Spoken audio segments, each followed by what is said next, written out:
Melanie Fox in New York City. Thank you, Scott. Gretchen, thank you. Thank you for your ongoing service. It's still going for sure. Um, I have a bit of a story and then a question to follow it up. So I have in about 3 years ago, I had a health emergency, which turned into a bit of a disability for me. And first it was very visible, and now it's a lot less visible. The thing that I wanted to ask about was, so when I was in the hospital, despite the fact that everyone was nice, I felt that the medical professionals and other support services had this very, I don't want to say depressing outlook, but when I was in one of the hospital rooms, this, I guess, psychologist would walk around and be like, "Oh, how are things?"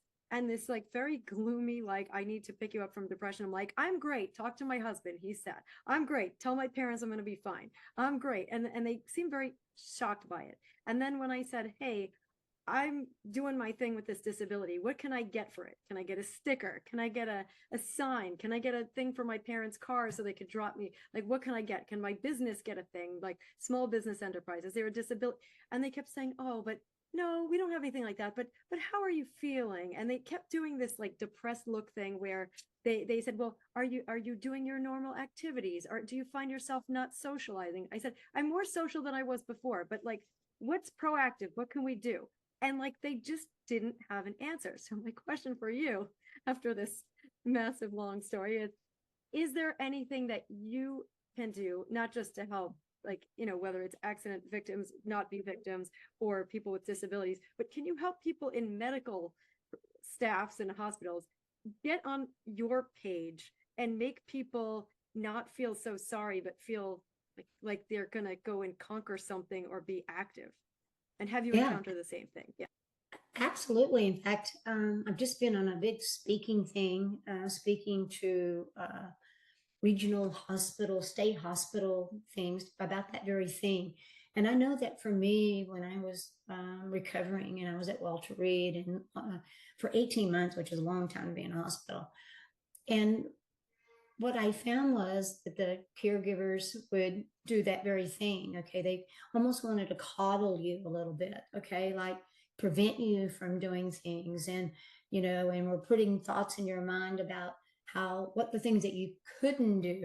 And finally, I would say to the doctor, tell me what I can do. And the one thing I tell providers, medical doctors, and clinicians that work with people who are sick and, or have any kind of, if you will, mixed abilities, is that you have to give them hope. They already know what they can't do. Okay. They're more aware than anybody else. Okay. What they can't do. You have to walk into that room, okay, and give them hope. And that's the best medicine. And you can't give me hope by giving me a pill.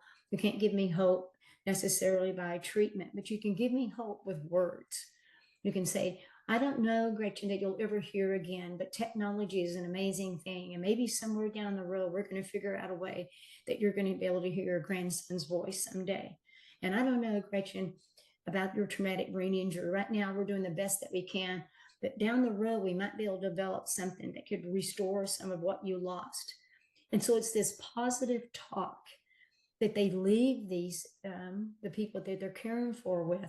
This is what it looks like now, but we have to have hope that it's going to get better down the road. And let me tell you what you can do, okay, which is almost everything. We just have to figure out how you can do it with what's happened to you, with what has changed. So, like as a deaf person, okay, how can I drive legally to get a hearing dog that can tell me where the ambulance is coming from? It was really that simple to get my driver's license back. But I had doctor after doctor after doctor, and even the state tell me that I could not legally drive because I couldn't hear emergency vehicles. And that basically took away my independence until I figured out how to make that work. So, yes, positive. Let's figure out what we can do. Let's figure out what we can do to put you back in the life that you want to live. Tell me what you want to do, and I'll find a way to help you do it.